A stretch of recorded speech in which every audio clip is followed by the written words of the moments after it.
ao Terror no Ar, seu podcast criminal sem espetacularização, onde a verdade é muito pior que a ficção e as histórias sombrias seu sono vão tirar. Fofoqueiros criminais, juntem-se a mim, sem julgamentos ou sensacionalismo barato, apenas a verdade no seu tom mais sensato, no terror que ecoa tão sombrio e sem fim. Em 1998, Roy Hazelwood, um dos Mind Hunters da Unidade de Ciência Comportamental do FBI, cunhou a seguinte infame frase: não existem assassinas em série. Toda a pesquisa que o Roy fez junto com o John Lucas e os outros Mind Hunters, era baseado, obviamente, em política e numa visão de que, a maior parte, se não todos os assassinos em séries eram homens. Então o Roy cunhou essa frase que meio que solidificou a ideia de que mulheres não matam em série, que mulheres não podem ser psicopatas nem sociopatas. Elas se perguntavam por que as mulheres matam, ao invés de fazer aquela pergunta, que é a mais básica, que é por que as pessoas matam. Porque, por incrível que pareça, gente, mulheres também são pessoas. O episódio de hoje inaugura uma nova série que eu quero trazer aqui no Terror no Ar, chamada Por que as Mulheres Matam? Para falar especificamente das Lady Killers, as assassinas em série, as assassinas de ocasião, e tentar entender o que diferencia o assassinato cometido por mulheres dos homens. Esse é um questionamento que a autora Tori Telfer, escritora de Lady Killers, Assassinas em Série. E aí a Tori vai dizer que as assassinas em série elas se tornam muito elusivas porque, obviamente, elas acabam se aproveitando desse fetiche e desse machismo e muitas delas, saem por aí mascaradas, disfarçadas de doces esposas, doces avós e doces mães. Ela diz que quando a gente pensa em assassinos em série, a gente sempre pensa em homens. Homens perversos, sociopatas, geralmente trabalhando sozinho, que geralmente carregam um apelido horroroso, criado por uma mídia marrom. O seu apelido é uma marca, um pesadelo de nome para um homem pesadelo, cujas vítimas são, na maioria das vezes, mulheres. A verdade é que os homens derramam a maior parte de sangue nos livros de história, e seriam a maioria esmagadora dos assassinos em série. Dos últimos 100 anos, menos de 10% dos assassinos em série eram mulheres. Ou pelo menos é o que a gente pensa, considerando que os registros estão longe de ser verdadeiros. A sociedade costuma se resguardar numa espécie de amnésia coletiva a respeito de violência cometida por mulheres. Tanto que quando Aileen Wuornos foi acusada de 7 assassinatos em 92, a imprensa nomeou a primeira assassina em série da América, o que está bem longe de ser verdade. Até hoje ainda reside a dúvida de quem seria Jack o Estripador, e aparentemente os historiadores estão chegando bem perto de realizar quem era esse homem, mas quase nunca levantam a história de sua conterrânea, a assustadora Marianne Cotton, que confessou umas 4 vezes mais vítimas do que ele, em sua maioria crianças, em sua maioria seus próprios filhos. A gente costuma preferir as mulheres, mas sempre aquelas que estão nas ficções, sendo sereias que podem atrair homens para o mar, ou então enquadrar esses homens para assassinato, como no livro Garota Exemplar. Só que é quando essas mulheres entram na vida real e começam a matar pessoas reais que a nossa imaginação falha. A nossa sociedade como um todo não consegue imaginar que essas mulheres fizeram esses assassinatos de propósito. Normalmente, mulheres são vistas como seres capazes de cometer homicídios sim, mas apenas em reação. Homicídios em autodefesa, homicídios passionais, homicídios derivados de um suposto desequilíbrio hormonal, ou então homicídios causados por um suposto momento de histeria. Não homicídios instrumentais, premeditados, calculados e executados a sangue frio. Normalmente, mulheres assassinas em série são enquadradas em vários arquétipos. Ou são gostosas, ou são bruxas, ou são vovós. As pessoas sempre se esforçam para ligar assassinas em série à luxúria, à histeria, ao rancor e ao veneno. A imagem de mulher como alguém que vai sempre cuidar e acalentar é a imagem que a gente está acostumado, sempre evocando aspectos da própria Mãe Terra. Só que a nossa Mãe Terra também é uma implacável destruidora. Pode ser sim que as mulheres cometam menos assassinatos do que os homens. Mas será que algum dia a gente vai saber? Porque os estereótipos de gênero fazem inclusive com que muitas delas saiam impunes. Nosso primeiro episódio da série é Tilly Klimek, a sacerdotisa dos Barbas Azuis. Uma doce mulher de olhos azuis que, em plenos anos 1920, provavelmente matou todos os seus maridos usando arsênico.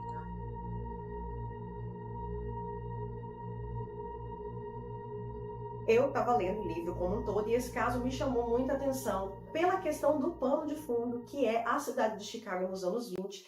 Essa história faz parte de uma história mais ampla sobre uma série de assassinas que assolou a cidade de Chicago nos anos 20 e que, inclusive, inspirou o musical Chicago, que eu sou muito fã. Eu, lendo esse livro, descobri que o musical Chicago foi baseado em casos reais. O caso das duas assassinas que viveram em Chicago e mataram seus respectivos maridos nos anos de 20, virou o musical da Broadway e depois foi trazido para o cinema e em 2002 virou o filme de Chicago, né, estrelado lá pela Renée Zellweger e pela Catherine Zeta-Jones, se não me engano, é um dos meus filmes favoritos de todo o tempo, adoro, sei todas as músicas.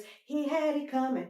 Espécie de filme que faz a gente passar pano para as assassinas, mas a história de Tilly Klimek não é uma dessas histórias e mostra muito como os assassinatos cometidos por mulheres de Chicago se tornaram praticamente fruto de uma cultura misógina muito maior, uma cultura, inclusive, gerada pelo machismo, que diminui as mulheres a tal ponto de desacreditar que as mulheres possam ser afeitas à violência. É o chamado que a autora chama de mito da passividade feminina. Como se as mulheres fossem tão inferiores e tão infantis e tão criancinhas que elas não fossem capazes de cometer crimes, ou que se elas os cometem, elas têm que ser pintadas e fetichizadas como bestas selvagens, como bruxas, como seres hipersexualizados, ou mulheres muito vaidosas. E o musical Chicago foi justamente baseado nessas mulheres de classe média e classe alta, que eram muito bonitas e eram julgadas por júris 100% masculinos, e elas eram manipuladas ou manipulavam junto com seus advogados o júri, trazendo todo um estereótipo do que era uma feminilidade frágil, que apenas estava ali, né, se vingando de maridos ruins, mas a gente vê na história da Tilly que isso não vai se enquadrar nela.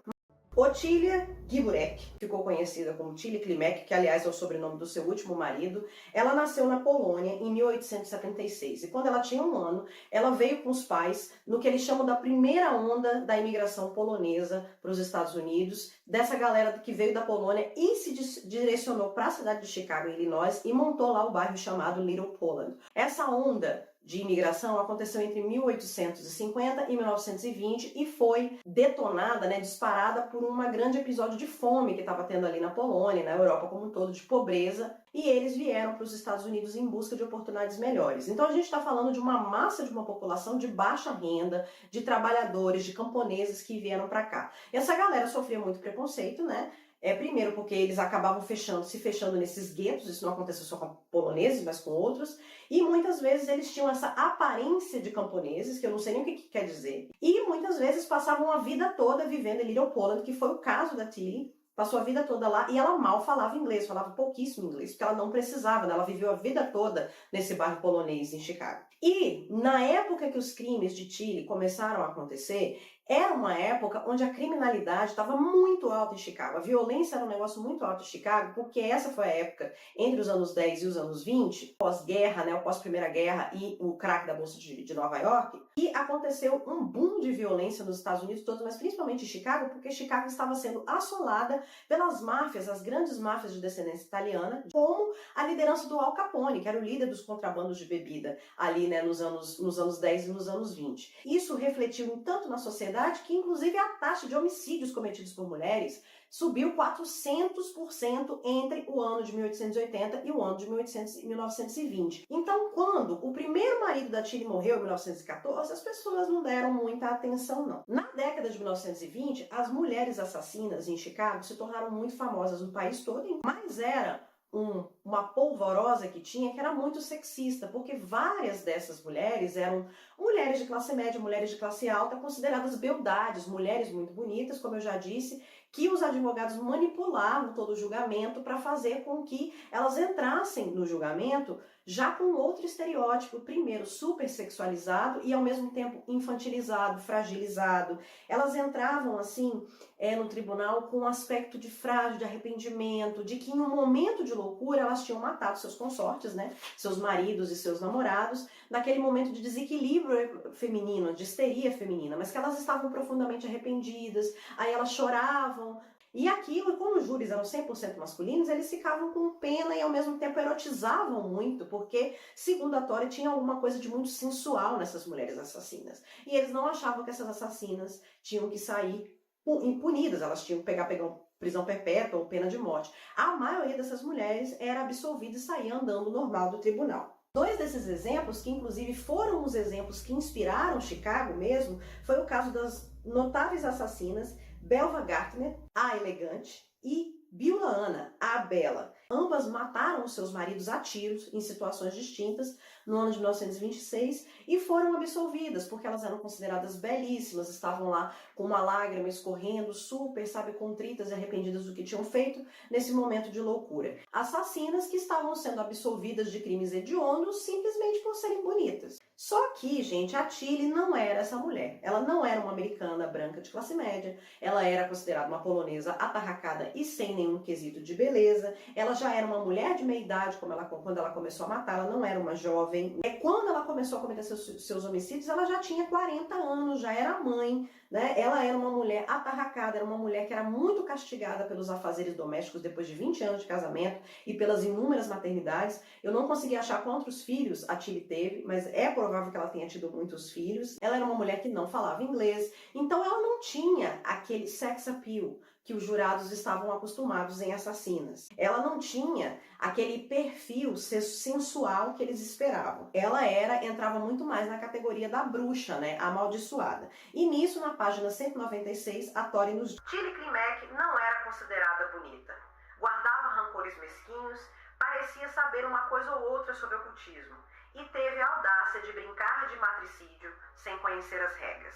Que regras eram essas, né? Você só pode matar seu marido se você for de classe média, for bonito e puder pagar um advogado, né? Não era o caso dela. Não se sabe, por exemplo, qual eram as maiores motivações de Tilly para cometer seus assassinatos. Não se sabe, por exemplo, se ela era vítima de abusos dentro dos seus diversos casamentos, o que eu não duvido, né? Porque nos anos 20, ser abusada dentro do casamento era normal. Mas a Tilly nunca deixou claro, ela nunca disse porque ela matava. E como ela era considerada uma mulher muito fria, muito calculista, as pessoas começaram a achar que talvez ela matasse por matasse mesmo. E a Tori, inclusive, defende que a Tilly matava por questões mesquinhas. Mesquinhas e porque ela tinha um belo pavio curto, ela não gostava de ser contrariada. Porque apesar de ter em alguns momentos em que pareceu em que ela vivia relacionamentos abusivos, não justifica ela ter matado tantas pessoas. Em 1895, a Tilly, aos 19 anos, se casou com seu primeiro marido, chamado Józef Mickiewicz, e teve filhos, embora a gente não saiba quantos. E, estranhamente, com esse primeiro marido, a Tilly ficou casada durante 20 anos, até 1914, quando o cara caiu doente e rapidamente morreu. Lá no seu aviso lá de morte, no seu atestado, o Józef teria morrido de causas não necessariamente naturais, mas de problemas cardíacos, e depois a Tilly disse que ele tinha morrido por uma contínua intoxicação por álcool, ou seja, o cara era um alcoolista. Contudo, a violência em Chicago era tão grande nesse momento em que a morte desse cara meio que não chamou atenção, e também não chamou atenção o fato de que apenas um mês depois a Tilly se casou de novo com um outro homem, cujo nome eu não consegui achar, que apenas 3 meses depois esse segundo marido também morreu, e dos 2 maridos mortos ela angariou nos seguros de vida $3.000. Mas até aí ninguém chamou atenção, ou pelo menos ninguém teve coragem de falar, talvez por medo dessa mulher, não sei, que tinha alguma coisa estranha nessa história. A Tilly poderia não ser considerada uma mulher bonita, mas ela tinha algum charme, porque afinal de contas ela nunca teve nenhuma dificuldade de atrair amantes, ela teve vários amantes e maridos ao longo da vida, e ela nunca foi muito discreta. Pode não ter perturbado as pessoas, ela ter tido 2 maridos tão rápido, mas começou a chamar a atenção das pessoas que apenas 2 semanas após a morte do seu segundo marido, a Tilly pegou o dinheiro do seguro de vida do cara e pagou uma viagem romântica para Milwaukee com ela e o seu mais novo amante, chamado Józef Gukowski, que era um vizinho dela, e eles foram passar umas semanas em Milwaukee porque a Tilly estava enlouquecida para convencer o cara a pedir ela em casamento. Mas passando várias semanas, aquela viagem, e nada do Gukowski pedir ela em casamento, e aí ela começou a ficar muito irritada, e aí ela resolveu jogar uma carta na mesa para ele, ameaçá-lo, tipo, fica de olho, viu? Porque os meus primeiros maridos, eles não morreram de morte natural, eles morreram envenenados. Então ela meio que estava fazendo uma ameaça nada velada. Essa jogada dela teve um backlash, né? Foi totalmente o contrário, o efeito que ela queria, porque no fim das contas o Gukowski aí mesmo que não ia pedir ela em casamento nunca. Como é que ele ia pedir em casamento uma mulher que tinha acabado de dizer pra ele que matou os maridos? Aí a Tilly foi e chantageou ele dizendo que se ele não casasse com ela, ela ia denunciá-lo para a polícia sob a base do que é chamado de Menn Act, que era uma lei de Chicago que tentava atrapalhar a prostituição, mas que no fim das contas acabava impedindo que pessoas de sexo oposto, né, e pessoas do mesmo sexo, enfim, pessoas adultas fizessem sexo consensual fora do casamento. E aí o Bukowski falou com ela, você vai me denunciar por menacte? Então eu vou lá e vou contar para todo mundo que você matou seus 2 maridos. Bom, não se sabe exatamente o que foi que aconteceu, só que pouquíssimo tempo depois o Bukowski caiu morto. O que a gente sabe, gente, é que aqui o Bukowski não fez um bom negócio, né? Ele já era uma das pessoas que percebeu muito tarde que não se deveria irritar a Tilly. Então, depois de uma pequena semana aí de cama, ele acabou morrendo. A gente então percebe que em apenas em 1914 a Tilly já tinha matado 3 pessoas. Isso assim que a gente tem como saber, né? Em 1919, aos 43 anos, a Tilly se casou de novo, dessa vez com Frank Kupesic. E aí eles se mudaram para o prédio número 924 da North Winchester Avenue, que até hoje é considerado uma casa mal assombrada, onde ele namorou e etc. A união, ela não era feliz, obviamente, eu tenho certeza que nenhuma das uniões de Tilly era feliz, né, afinal de contas, né? Ela não estava muito feliz, né? E rapidamente a Tilly arranjou um amante, um cara chamado John, que segundo a vizinhança ia direto, depois que o Kupelski saía para trabalhar, ele ia lá na varanda e visitava a Tilly, etc. A vizinhança disse isso depois em julgamento. E assim se seguiu até 1921, quando Kupelski mais uma vez caiu muito doente. E aí, gente, a doença do marido confirmou finalmente uma suspeita, uma crendice que a vizinhança da Tilly tinha, de que a Tilly tinha alguma coisa com o oculto e que ela era vidente. Por quê? Pouco tempo antes do Kupelski morrer, a Tilly saiu do apartamento dela toda feliz, segurando um jornal, e mostrou para a senhoria dela, para a dona do prédio, que tinha uma pechincha, um caixão, que custava apenas $30. E ela mostrou para a senhoria muito feliz, e aí quando a senhoria perguntou por que, ela falou assim, o meu homem está nas últimas. E aí a senhoria deve ter ficado tipo, amada. E aí ela comprou um tecido preto também e começou a fazer um chapéu fúnebre para ela. E aí, batata, né? E como fruto, né, dessa previsão dela, que é digna da Sense Márcia, o Kupesic morreu no dia 25 de abril de 1921.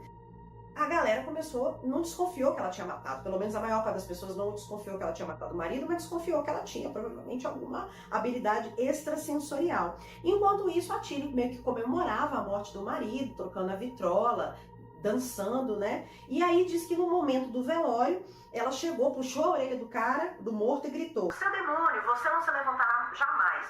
E talvez é por isso, né, que a gente pode pensar que poderia sim, talvez, haver algum tipo de abuso dentro desse casamento. E claro, né, gente, pouco depois ela recebeu o seguro de vida do cara no valor de $675. Mas a Tilly, gente, ela não era vidente. O fato dela saber que o marido dela estava às vésperas de morrer é porque ela vinha envenenando esse marido com arsênico há bastante tempo.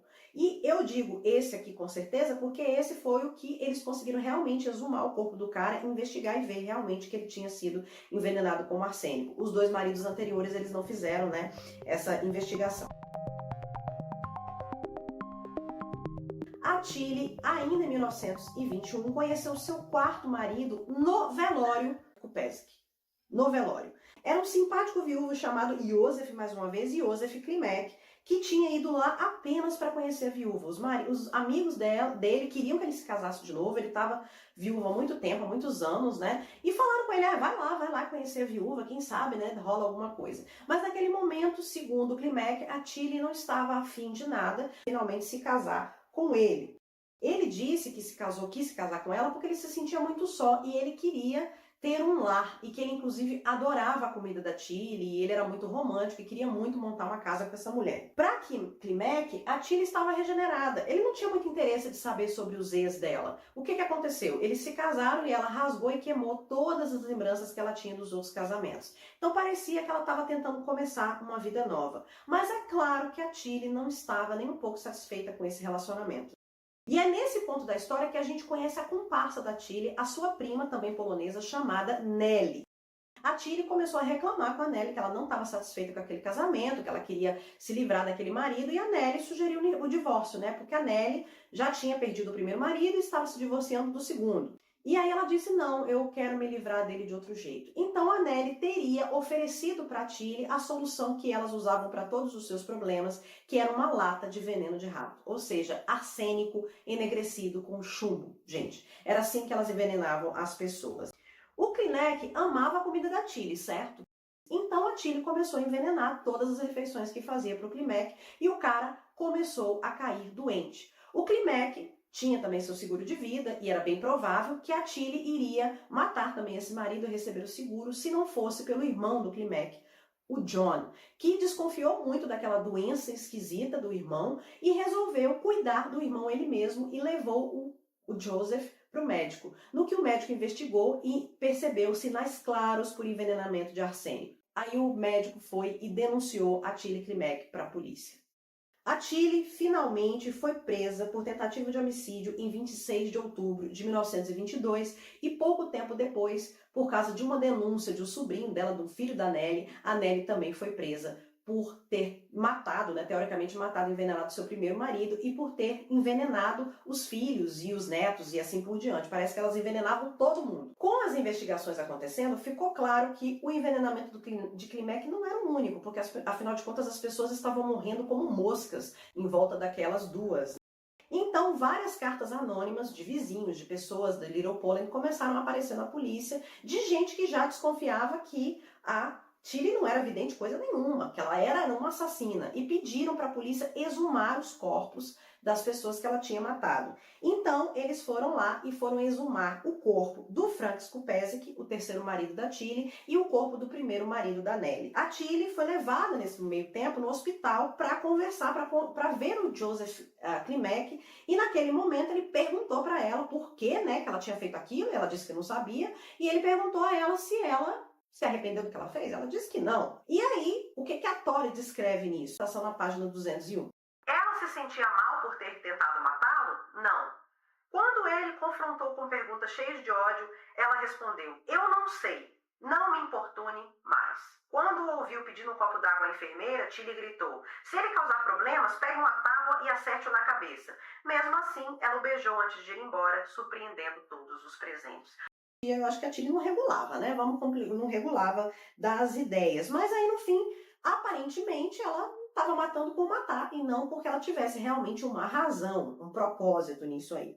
Durante a investigação, gente, começaram a aparecer uma enxurrada de suspeitas de assassinatos e tentativas de assassinatos que teriam sido cometidas não só pelas primas, mas por pessoas da família. Inclusive apareceram 2 primos que denunciaram a Tilly de ela ter matado os 4 irmãozinhos menores deles. Segundo os 2 rapazes, a Tilly tinha tido uma discussão com a tia, a mãe deles, e depois ela foi convidada para jantar com as crianças na casa da Tilly. E depois desse jantar muito esquisito, a Tilly teria oferecido comida envenenada para as crianças e matou as 4 crianças envenenadas. Ou seja, por causa de uma desavença que ela teve com a mãe, ela descontou na criança, 2 vizinhas também apontaram que elas tinham ficado muito doentes depois que a Tilly ofereceu, supostamente para ela, doces envenenados. Uma porque tinha tido uma rusga, um arranca-rabo com a Tilly, e a outra porque tinha feito ciúme. A Tilly tinha sentido dela ciúme porque ela tinha conversado com o marido Joseph Klimek. Uma das filhas de Tilly percebeu pelos sinais que ela estava sentindo que a Tilly estava tentando envenená-la.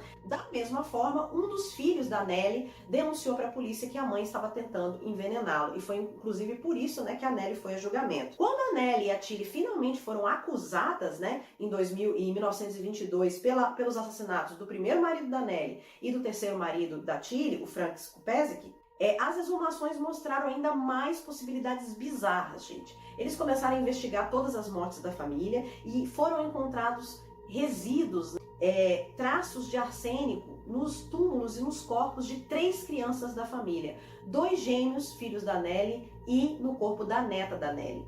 Os gêmeos tinham morrido há muitos anos atrás, ainda no primeiro casamento dela, um com 8 meses e outro com 9 meses, e não deu nem tempo do cara reconhecer, do marido reconhecer, porque aparentemente ela já tinha envenenado o marido primeiro. E a neta tinha morrido mais recentemente, depois de a Nellie e a filha terem tido algum tipo de discussão. Então ficou claro que a Nellie, assim como a Tilly, tinham a mesma questão. Pavio curto, intolerantes, e elas não gostavam de serem contrariadas, e aí o que elas faziam? Resolviam tudo com arsênio. No final de todas as denúncias de envenenamento, as vítimas chegaram a 20, gente. Entre pessoas mortas, foram 12 pessoas mortas, pessoas que estavam muito doentes e inclusive uma pessoa desaparecida, um cara que era conhecido apenas como Meyers e que teria sido reconhecido lá como um dos amantes da Tilly e que ele nunca apareceu. O corpo desse cara nunca apareceu.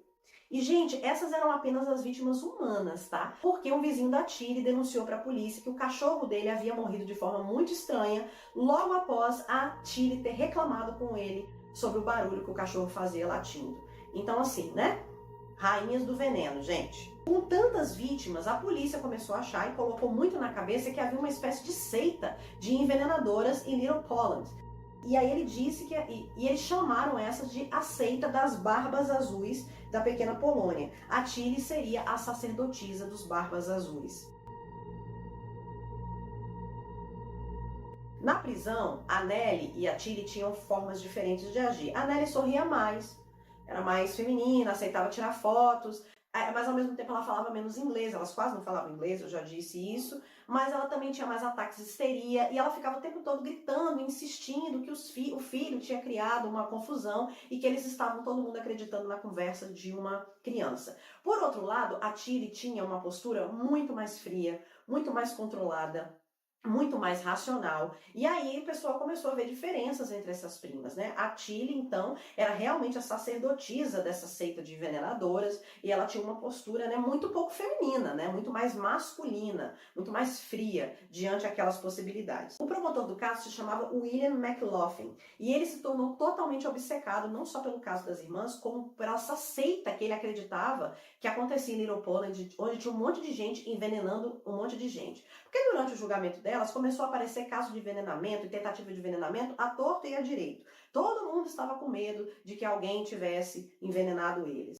O McLaughlin estava muito cansado de ver várias dessas assassinas que tinham vindo antes da Tilly e da Nellie, entrarem no tribunal acusados de assassinato e saírem livres. Ele estava cansado, ele achava que uma mulher que cometia assassinato ou tinha que pegar prisão perpétua ou tinha que ser levada para o corredor da morte. E aquilo nunca tinha acontecido na cidade de Chicago. E, inclusive, ele era tão obcecado que ele atraía a mídia falando coisas assim super polêmicas, como, por exemplo, o caso era a mais assombrosa trama de envenenamento em massa já descoberta.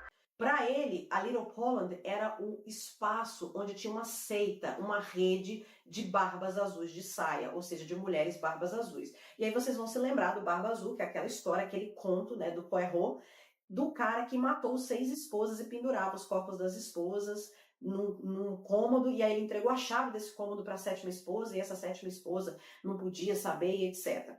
E depois, no século XX, esse tipo de mulher começou a ser reconhecida como as viúvas negras. Era o tipo da assassina em série que era especializada, entre aspas, em matar seus companheiros, baseado muito naquele mito de que a viúva negra, aquela espécie de aranha, mata o macho depois de copular. Se eu não me engano, quem faz isso é a louva-a-Deus. Eu não sei se a viúva negra faz realmente isso. Uma das poucas jornalistas mulheres que existia em Chicago se chamava Genevieve Forbes. E ela foi uma pessoa assim, muito importante porque ela conseguiu várias entrevistas com pessoas envolvidas, incluindo o Klimek, que foi esses dados que ele falou aqui, né, que ela que perguntou, e ela entrevistou a própria Tilly na cadeia mais de uma vez. Com seu impiedoso olhar jornalístico, Forbes reconheceu nuances em Tilly que ninguém mais se preocupou em compreender. Uma mulher perigosa e vingativa, que utilizava veneno como meio de satisfazer seu orgulho ferido e aguardava seus segredos só para si. Uma polonesa rústica, gorda e atarracada, com 50 anos de idade e aspecto de 55. De aparência disforme, mãos e pés enormes e opacos cabelos castanhos presos em um coque atrás da cabeça. Mas, relutantemente, Forbes reconheceu sua dissimulada inteligência. Tilly Klimek é uma espectadora do seu próprio drama. O juiz do caso ainda piorou muito a situação porque ele foi com aquela coisa que estava na moda, né, de pseudociência, que era a eugenia, que defendia que tinham raças humanas que eram superiores geneticamente a outras, que era justamente o que baseou o nazismo, né? E o nazismo matou um monte de poloneses, vamos lembrar, anos depois, né? E ele acreditava que aquela família, né, todas elas tinham algum aspecto de algum tipo de deficiência mental. E que, além disso, a criminalidade estava no sangue da família, estava no gene daquela família. Aquilo era um problema de genética. E por que ele começou a defender esse aspecto da deficiência mental? Porque houve uma confusão enorme durante os depoimentos das mulheres. Mas aí a gente tem que lembrar que aquelas mulheres não falavam inglês, elas praticamente não falavam inglês. E o fato delas não responderem o que eles estavam querendo ouvir, provavelmente é porque elas não estavam nem entendendo o que estava sendo perguntado. Aí eles começaram a aventar a possibilidade de que elas fossem mentalmente deficientes, que elas fossem pessoas atrasadas, diminuídas, e que isso tinha relação direta com essa criminalidade que elas cometiam. A única pessoa que teve um olhar mais certeiro foi a própria Genevieve, que não acreditou nessa ideia de que elas eram mulheres, né, inferiores, deficientes, que tinham inteligência mental, né, diferente. O julgamento das duas foi em 1924 e ele virou um circo, né, gente? Um circo cheio de piadas, a população toda estava lá, mas pro final do julgamento o clima já estava mais pesado e a própria Tilly já não estava mais conseguindo segurar aquela exterior gelado dela, né, aquela coisa firme, e ela começou a demonstrar sinais de ansiedade e em determinado momento ela saiu da cadeira, levantou e começou a falar que ela não tinha culpa das mortes dos maridos, que ela os amava, mas que todos eles tinham problema com álcool, que eles tinham morrido de intoxicação com álcool, que eles queriam morrer e ela não tinha nada a ver com isso. Mas a Tilly, gente, não era nenhuma beldade, né? Não era uma mulher jovem, bonita, de classe média, e ela também não apresentava essa postura frágil, submissa e arrependida que os jurados queriam ter. Pelo contrário, ela estava apresentando a postura dela, que era considerada muito antifeminina. E se a gente for lembrar, no musical Chicago, existe uma polonesa, né, que não fala inglês e que ela é a única a ser assassinada no filme. Como a polonesa do filme Chicago, a Tilly Klimek também não ia sair absolvida nesse caso. Mas diferente dessa polonesa, a Tilly não era nem inocente, né, não era nem inocente, e ela não ia pegar a pena de morte. A Tilly foi a primeira mulher do estado de Chicago a pegar a pena de prisão perpétua. A Nellie, por outro lado, ela já tinha uma postura mais descontrolada, mais frágil, mais sorridente e, portanto, mais feminina do ponto de vista dos jurados. E ela conseguiu convencer a galera de que aquelas acusações que o filho dela tinha feito eram acusações feitas por uma criança e que eles não deveriam acreditar. Então, por incrível que pareça, a Nellie saiu absolvida, saiu andando do tribunal e se livrou da acusação. A Tilly, por outro lado, foi condenada à prisão perpétua. E, gente, o frenesi que aconteceu por causa dessa seita de envenenamento em Little Poland simplesmente arrefeceu com o resultado dos julgamentos e o público começou a voltar a sua atenção para vários outros casos de outras assassinas beldades e famosas que aconteciam, como foi o caso da elegante Berta Garner e da bela Biula, que aconteceram justamente em 1926, pouco tempo depois do julgamento das duas polonesas, né? Eles voltaram a ver aqueles julgamentos como um circo de feminilidade e aquela coisa muito sensual dessas mulheres descontroladas que matavam os maridos. Entre 1920 e 1924, gente, 28 mulheres consideradas beldades de classe média foram julgadas por assassinato no estado de Chicago, por assassinarem seus consortes, seus maridos, seus namorados, e todas foram absolvidas. Aparentemente, para ser sincera, a Tilly não foi condenada pelos seus assassinatos, que era o que ela deveria ser condenada, né? Apesar de ter um monte de sinal dos assassinatos. A Tilly foi condenada por ser feia. Essa que é a verdade. A Tilly foi condenada porque ela não se encaixava naquele padrão de beleza que as outras quase 30 mulheres tinham. Os jornais a descreviam como uma polonesa com jeito de camponês, atarracada e desprovida de beleza. E na página 209, a Tori nos fala sobre isso. Os tribunais e a imprensa estavam bem cientes do seu preconceito, mas também pareciam se deleitar com isso. Havia algo muito sensual em uma mulher má escapando impunemente. A fúria moral da sociedade era reservada para mulheres como Tilly, que não era bonita e fazia coisas ruins. Genevieve Forbes colocou isso de forma mais dura. Tilly Klimek acabou na penitenciária porque jamais foi ao salão de beleza. E aí, gente, no final a Tori tenta levantar quais eram as motivações da Tilly. Tinha a questão do abuso, principalmente nessa cena que ela puxa a orelha do monstro e fala: ah, seu demônio, você nunca mais se levantará. A gente pode, talvez, depreender daí que ela talvez fosse abusada por algum desses maridos, apanhasse, etc. Mas a própria Tilly era muito fria e ela mesma não revelou.